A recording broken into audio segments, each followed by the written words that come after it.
Hey, welcome to The Guide. I'm Yo. And I'm Will. And this week's update, kind of a different update, as we do a fall video game preview. Yeah, we figured there's not a whole lot going on this week, but we would take a look at all the stuff that's going to be coming in the next couple months, which is the prime video game time of the year. It is indeed. There are so many games coming out between now and pretty much the end of November. Yeah. Black Friday weekend is then they start to taper off after all that, because then they're all in stores for people to buy them and put them under the Christmas tree. Just in time. Just in time. And we're going to start off with Dance Central 3, which is coming out October 16th. Are you stoked for this?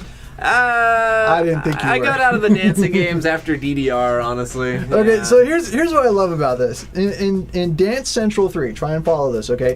You're part of the Dance Central Intelligence Group, and you are out to prevent dance crimes.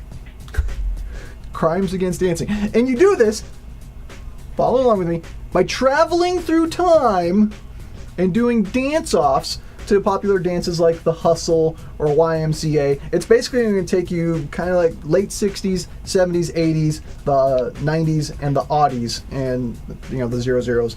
And you'll have dances from all those eras that you have to go through and do.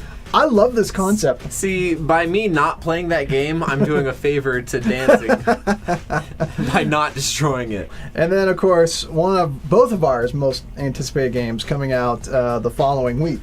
Oh, yes, Forza Horizon. Can't wait for that game. See, I'm excited because it's going to be a lot of the same great physics and things that Forza 4 is bringing to us, but it's going to have a lot more diversity with levels. You're going to have like the free roam of the Colorado highways to mess with, the rally racing. It's going to be amazing. Yeah, off-road racing, night racing. Yes. 2 new elements to the Forza world, but all with real-world Forza physics. It's just going to be epic. I mean, I cannot wait for this racing game. And actually, this has been a great year for racing games, which is weird at the end of a console's life, because normally racing games are there at the beginning to demonstrate the new technology and take advantage, and it's harder to do that at the end of a console life. But we got Forza Horizon on the 23rd, and then the following week, it's Need for Speed Most Wanted. Oh, right, yeah. I can't wait for that. I mean, it's basically the spiritual successor to Burnout Paradise, one of the greatest racing games of all time, especially for an open world setting. And it's also a remake or a redo or whatever you want to call it of one of the best racing games on the original Xbox. Yeah, that Most Wanted is the game that got me into racing. Really? Yeah, as a kid. So. It was so much fun, and Criterion does such a great job with it. The auto log, where you can continue to compete with your friends even when they're not online, is going to be brilliant. And one of the cool things about this one, all the cars are unlocked from the very beginning. If you can find the car, you can drive it, which I think could be a paradigm shift in how racing games work if it's successful. Definitely, yeah. It's really going to bring some new elements to the table of the racing games. Yeah, I'm stoked for that one on October 30th. But that's not even the biggest release on October 30th. Yeah, also that day, Assassin's Creed 3 is coming out. Oh, man. Which just looks phenomenal, I've got to say, with the whole Civil War spin on it that they're doing this time, and the first Assassin's Creed to feature a multiplayer setting called Wolfpack. Oh, yeah. Where you can play through with up to 4 people. That could be really cool. Yes. And it also has naval battles, which, quite frankly, I'm stoked about. But the game looks like the open worldness of Red Dead Redemption. Yeah. Combined with the Assassin's Creed universe, combined with a Revolutionary War setting. I'm blown away. Like, I'm so stoked for this game. I can't wait. All the previews I've seen have just looked unbelievable. Phenomenal. Yeah. They look cinematic. They look like it's going to be an epic adventure.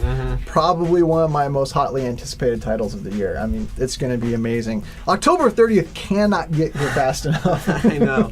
But then following that, November 11th, there's a couple great things coming out. Yeah, November 11th, another cool RPG coming out, Paper Mario Sticker Star. I'm a huge fan of the Paper Mario games. Me and my wife love playing those. Now, this one's going to be on the 3DS. It's going to be the first handheld version of the game.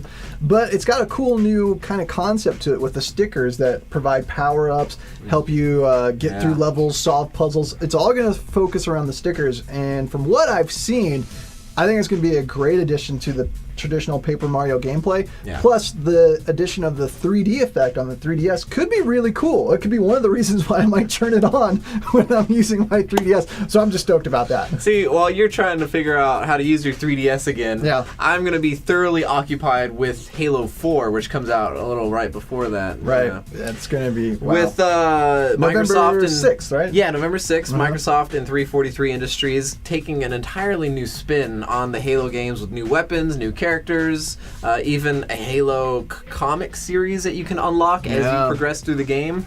I'm super excited about that. What are some of your impressions from what they revealed about the multiplayer, or how it has a little bit of kind of like the Call of Duty-esque experience point leveling up, loadout types stuff to the multiplayer? I think it's going to do a lot to open up the game to more players, because I think Halo's always been kind of a niche market, but this is going to get a little more generalization, so if you are a Call of Duty player or a Battlefield player, you might be more apt to play and enjoy Halo 4, whereas the previous Halos have been a little bit more closed market. And then, of course, a week after that, speaking of Call of Duty, Black Ops 2 will be coming out a week after Halo releases, and everyone's like, wow, Halo seems a lot like Call of Duty. They'll actually be able to play the next Call of Duty. And, personally, I was off the Call of Duty bandwagon. I didn't want to have anything more to do with Call of Duty after Modern Warfare 3. I figured I'd seen it all, I played it all, it's all the same anyway. It was getting stale. It was getting stale. What they're doing with Black Ops 2 has me interested again. Near future setting, cool new gadgets, non-linear gameplay, finally, thank you. The intriguing Pick 10 concept for your loadouts, where you really can customize it to the way you play in every facet. I'm sold. I actually am looking forward to a Call of Duty game, which is blowing my mind. I've always been a fan of the Call of Duty, the Modern Warfares, and I think this is really going to capitalize on those and bring together the features they've been lacking in the past. Yeah, I think you're absolutely right. And then just shortly after that, another game I'm really looking forward to, Disney Epic Mickey 2, The Power of Two. Now, the first one, I thought it was a solid game, but it was lacking in some elements, and I think the sequel is going to do what a lot of good sequels do, deliver on the promise and potential of the first game, plus it's coming out on every console possible, and it's going to be kind of hard to pick, because the motion controls were such an integral part of the first game. So I kind of want those, so I don't know if I want to do it on the Xbox 360, even though the graphics will look better, but then you have it on the Wii U. Exactly, yeah. Interesting possibilities there. This is one of the few games that's come up where I'm scratching my head. Which console this is a tough choice. So it's going to be interesting to see how that does on all the various consoles. Yeah, that's it doesn't say a whole lot for Nintendo to be. That's the first dilemma you've had with this year. We'll get into that another time. Yeah, and then closing off the game season, the December 4th, an interesting game's coming out, Far Cry 3.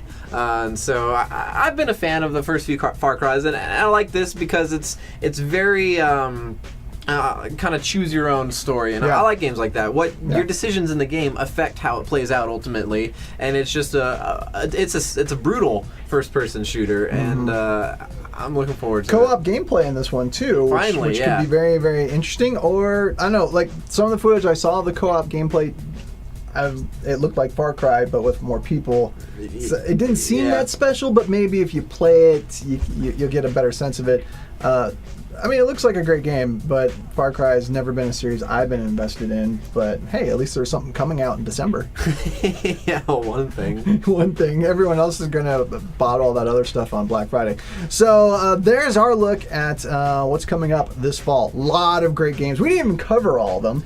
No. We didn't talk about Medal of Honor, which it's not high on my list, but it looks like it could be pretty good. Yeah, I mean, it definitely looks like they're improving as they go along. And then there's going to be new map packs for Battlefield 3. So there's just all kinds of stuff coming out this fall for gamers. Lot to look forward to, and of course to keep up, you got to keep up with the guide. Yeah, you can find us online, gameandmovieguide.com, and if you're a social networker, then find us there. Yeah, you can find us on Facebook, facebook.com/Game and Movie Guide. Be sure to leave some comments. What's your most anticipated game of the year? What are you looking forward to playing? We would be curious to know. We would be very curious to know. And so be sure to do that. Again, facebook.com/Game and Movie Guide. And until next week, make sure you save your pennies and nickels, kids, because there's a lot to purchase this fall. This list is getting long.